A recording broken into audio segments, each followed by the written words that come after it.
White X. Okay. JD Vance talking about, man. Okay. Well, hello everybody. It's great to be back in Damascus. I visited during the campaign trail, and the governor was kind enough to show me around, not just last time, but this time as well.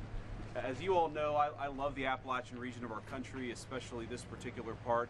It's beautiful, the people are kind and friendly, and they've got a great community here. But obviously got slammed very hard by the hurricane, and I think unfortunately, while the people have done an incredible job at rebuilding this community, they have not had a federal government that's really been on their side.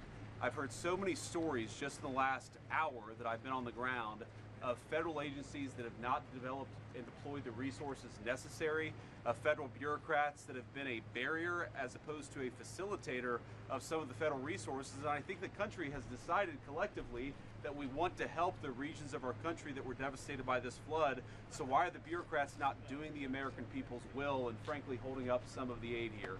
I want to hear from the governor here in a second, but let me just say one last thing. I've been the Vice President of the United States for all of 7 days.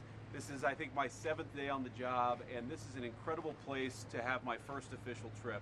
I heard so many good stories of good people helping their neighbors rebuild, of a woman at a church helping an elderly woman clean off photographs. That I don't care what you say, man. Or at least JD Vance could probably wear this role pretty well, at least for the first 18 months. I want to see how JD Vance holds this when there may be internal disagreements with the administration, with infighting within the Republican caucus, where he may be needed for key decisions or maybe a key vote in the Senate.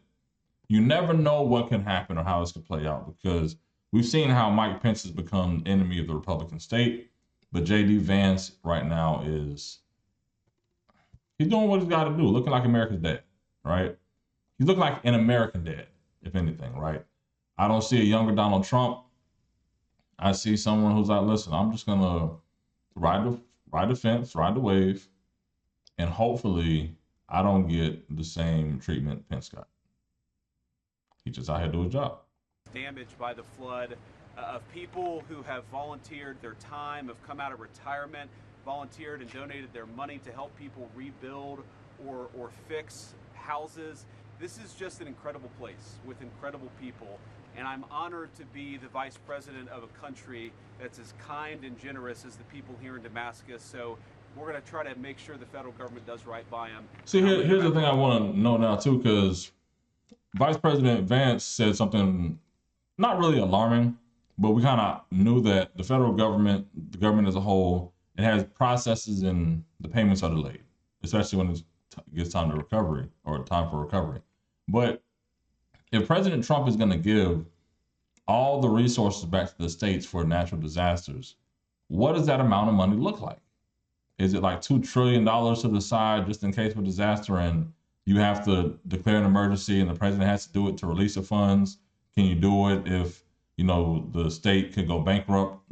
If nobody's living there, like a state like California, if people can't rebuild or whatever it may be, is there going to be like a $5 trillion sidebar of money to help balance their state budgets or their local budgets from not having those property taxes? Because the property taxes on $1 million house are different from a plot of land that may be worth $200,000, but there's no structure there, right? I'm not paying taxes on that. I'm paying taxes on the physical land. And even if I am paying taxes, I am paying taxes on that land, but the taxes on that land may be $1,000 for the year for your local government versus maybe $200,000.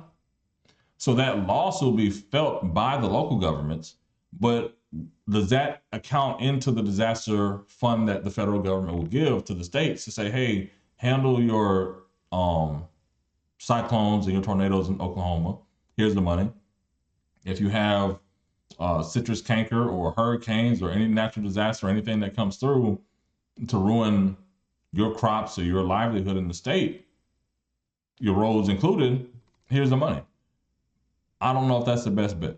We have like $100 billion budget in Florida, and there's still times where we have to put money not only aside, but to say, of course, the legislators put money aside, but to say, you know what, a lot of these projects cost, and we have to map it out over 2 or 3 years of planning with the federal government.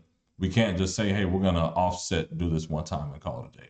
So at the end of the day, we want to make sure that anything that they're talking about is actually realistic, because what's happened, the damage from the hurricanes in Virginia, North Carolina, and other places, and also the the storm fire in LA, it has to be accounted for, saying, okay, if this is going to be the new federal policy, we're getting rid of FEMA, because it was the Department of Education, right?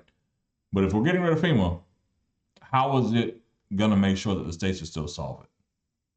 That, I guess, what if we have like 1,000 natural disasters? If God says, you know what, let's test it out, right? How are we going to move forward? I don't know if removing FEMA would have helped Virginia recover faster. Maybe it could have, but either way, let me know in the comments about your thoughts in general.